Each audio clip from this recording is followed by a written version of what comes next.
और इस वक्त की बड़ी खबर आ रही है, दिल्ली शराब नीति घोटाले से जुड़ी हुई मनीष सिसोदिया को कोर्ट ने बरी किया है। यह बहुत बड़ी खबर आ रही है। मनीष सिसोदिया आम आदमी पार्टी के बड़े नेता और दिल्ली के पूर्व डिप्टी सीएम मनीष सिसोदिया को कोर्ट ने बरी किया है। आबकारी मंत्री भी थे और दिल्ली शराब नीति घोटाले से जुड़ी यह बड़ी खबर। इस मामले पर राजनीति और गर्मा सकती है। आम आदमी पार्टी के लिए यह एक बड़ा सियासी हथियार हो सकता है। मनीष सिसोदिया को कोर्ट ने बरी कर दिया है। इस बड़ी खबर पर हमारे सहयोगी सुशील पांडे हमारे साथ जुड़ चुके हैं। सुशील, ये बहुत बड़ी खबर आ रही है और इस पर राजनीति गर्मा सकती है। अदालत ने मनीष सिसोदिया को बरी कर दिया है। जी बिल्कुल, देखिए चंदन, ये एक बड़ी राहत कहीं ना कहीं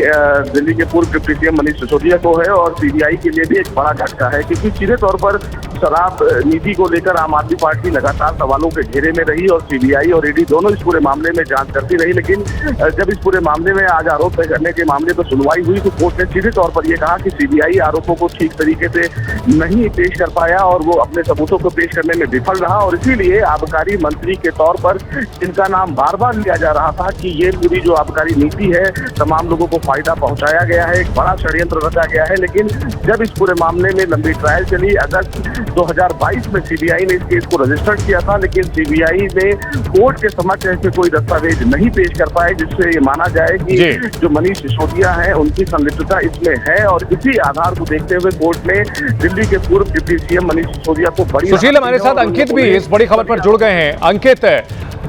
सीबीआई के लिए बड़ा झटका, आम आदमी पार्टी के लिए यह बड़ी जीत कही जा सकती है। ये निश्चित तौर पर देखिए चंदन, हमको भूलना नहीं होगा, जब दिल्ली में विधानसभा चुनाव हुए थे, उससे पहले एमसीडी चुनाव हुए थे, तो बीजेपी की तरफ से जो फिलहाल इस वक्त दिल्ली में सरकार में भी है, उसकी तरफ से एक बड़ा राजनीतिक मुद्दा भी बनाया गया था कि किस तरीके से आम आदमी पार्टी जो शराब नीति में, और वहां पर शीश महल का मुद्दा बनाया गया था, ये कहते हुए कि जो शराब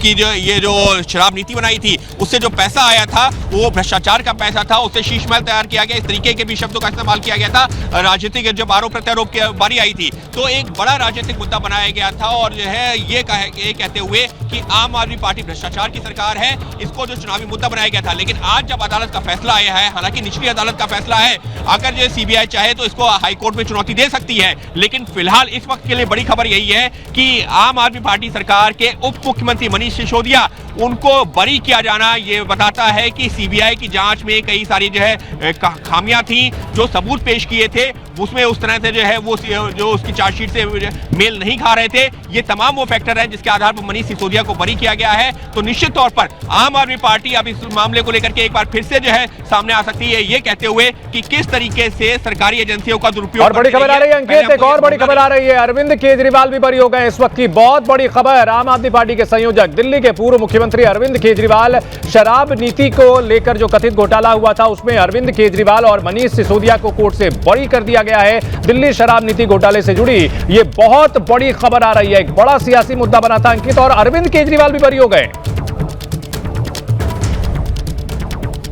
बिल्कुल, देखिए इसमें जो प्राइम एक्यूज बताया गया था अरविंद केजरीवाल को, ये कहते हुए कि जो अरविंद केजरीवाल के घर पर ये डील हुई थी, मनीष सिसोदिया ने फोन पर बात करवाई थी, जो आरोपी थे, इस तरीके की दलीलें दी गई थी। और जब अदालत में उनको पेश किया गया था अरविंद केजरीवाल को, मनीष सिसोदिया को, तो यही कहते हुए कि ये वो लोग हैं जिन्होंने इस पूरे जो घोटाले में जो मुख्य भूमिका निभाई थी। इसमें साउथ लॉबी का नाम आया था, करोड़ों रुपए के ट्रांजेक्शन का नाम आया था, लेकिन आम आदमी पार्टी यानी कि अरविंद केजरीवाल और मनीष सिसोदिया उस दौरान यही दलील दे रहे थे उनके वकील कि यहाँ पर कोई ट्रांजेक्शन मिला ही नहीं है, कोई ट्रांजेक्शन की चेन ही नहीं मिली है, और जब चेन ही नहीं मिली है, पैसे की धोखाधड़ी नहीं हुई है, तो फिर आखिरी आरोप क्यों बन रहे हैं। लेकिन उस दौरान जो सीबीआई ने क्या कहा था और ईडी ने क्या कहा था, उनका ये कहना था कि ये जो पैसा आया था भ्रष्टाचार का, इसका गोवा चुनावों में इस्तेमाल किया गया था, इस तरीके की दलीलें दी गई थी। लेकिन आज जब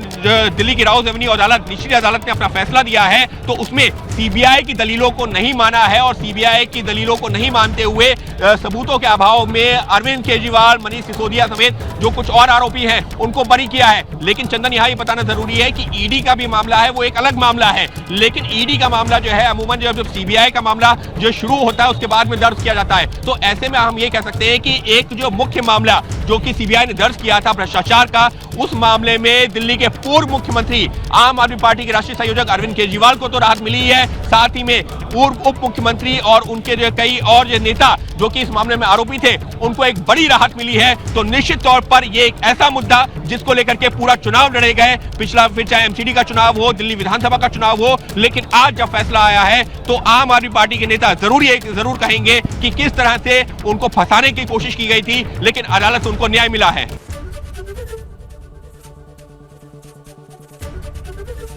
एबीपी गंगा, खबर आपकी, जुबान आपकी।